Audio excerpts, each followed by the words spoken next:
Alright guys, today I want to talk about a unique genetic anomaly only found in reticulated pythons, and it's only found in a specific albino morph. And when we talk about morphs, we're talking about specific color and pattern mutations, and not only the color and pattern mutations, but for some morphs there's a unique genetic anomaly only found in that morph. And I put out a video, I'd say it's been a few weeks, maybe almost a month, and it was called Ball Python Advanced Genetics, and I kind of went through some of the more unique genetic anomalies of ball pythons that were associated with specific morphs. And today I just want to briefly cover two of those. So the first ball python morph I want to talk about with the specific genetic anomaly is the spider morph. And I have quite a few spiders in my collection, and I want to show you this one. This is one of my most impressive spider morphs. It's a Pastel Spider Desert Ghost female. And with the spider morph, a lot of people shy away from it because a lot of them have a severe head wobble. And the head wobble kind of varies from snake to snake, and it almost seems like they lose their equilibrium. And you can tell on this one, it has absolutely no head wobble. There's no problem at all. This ball python acts like it's not even a spider because it didn't pick up the genetic anomaly to such a degree. Some people call it a defect, and some people stay away from breeding the spiders because of it. But it's one of the most impressive snakes that and the morphs that I've seen. And if you can find some spiders without the head wobble, they are fantastic animals. And as a matter of fact, I have a few more spiders. I have some with a severe head wobble. And take a look at this one. This is my spider pied male. And he's kind of always has his head kind of tilted at a weird angle. He's always kind of stargazing. But he breeds perfectly fine. He eats fine. And when he bites me, he can hit my hand pretty good. And it doesn't really affect him overall. He's in perfect health. And sometimes it bothers people that they kind of have that head wobble, but as far as this particular snake, it doesn't really bother me. And some of the other spider combos, if you mix spider with pied, sometimes you get an all-white snake. This one doesn't have any head wobble at all either, which is pretty amazing. And I have one more. I hit the odds pretty good on this one when I picked this one up. You know, when you order them online, you're not really sure. This is a beautiful bumblebee. It's a spider with the pastel gene, and she doesn't have any head wobble at all.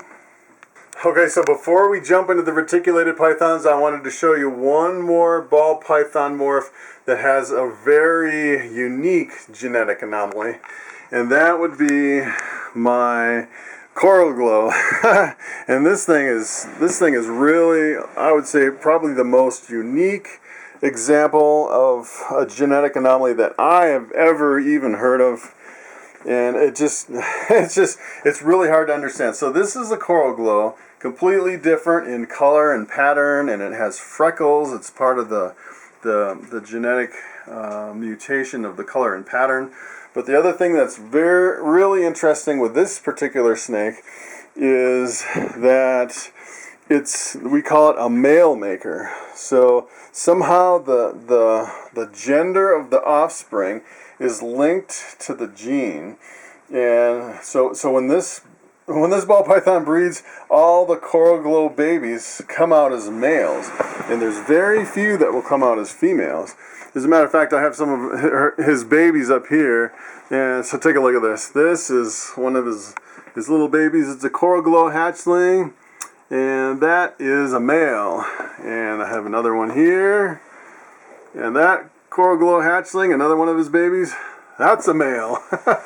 And then this coral glow hatchling here, that one is a male. And this one over here, beautiful coral glow hatchling, that is a male. And I have one more coral glow hatchling from him. And of course, you guessed it, this is a male. So, and as a matter of fact, all of these hatchlings, since they came from a male father, they will all be male makers, and all their coral glow hatchlings will be males. Okay, so the genetic anomaly that's associated with reticulated pythons is only found in the Clark strain of albino. And there's multiple strains of albino in the reticulated python, and they're really not compatible. And if you think about it, if you're into ball pythons and you kind of have your head wrapped around the different strains of albino, you have the lavender albino, the regular albino, the caramel albino, and for example, if you mixed a caramel albino and a lavender albino together, all the babies would come out looking normal, and they would be double het. They'd have one copy of the caramel albino, one copy of the lavender albino, and it's kind of the same with reticulated pythons. But this is the Clark strain, and it's not compatible with other strains of albino. So the interesting thing with the Clark strain of albino is there's another gene that's only linked to that albino. It's almost like it's carried on the gene as a separate gene, but it's not found separate. So if you have no copies of the gene, we call it a white albino.